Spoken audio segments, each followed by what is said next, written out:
Please subscribe my channel YouTube Sindhu Mehran. जीअं त अॼु असां जाग्राफी जी तारीख़ कुझु ॿुधाईंदासीं। शुरू कयो था यूनानी दौर खां। यूनानी जाग्रफ़तान ओला यूनान जा माण्हू सम्झंदा हुआ त संदसि शाइर होमर जाग्राफी जो बानी आहे। संदसि किताब अलज़ाए उदूस आहिनि त अदब जा किताब पर मञनि तमामु घणी जाग्राफी मालूमात ॾिनल आहे। होमर हिकु अहिड़ी गोल दुनिया ॾेखारे थो जंहिंजी चौधारी समुंड आहे। होमर उन दुनिया जो अज़ीम जागरदान हुयो।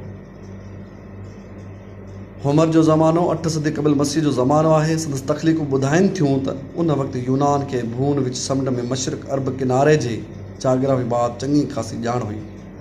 अलज़ाए ऐं उदीसी जे नज़मनि में केतिरनि जंहिंजे नालनि जो ज़िक्र मिले थो, पर उन्हनि घणनि मां नालनि जो ख़बर बि नथी पवे।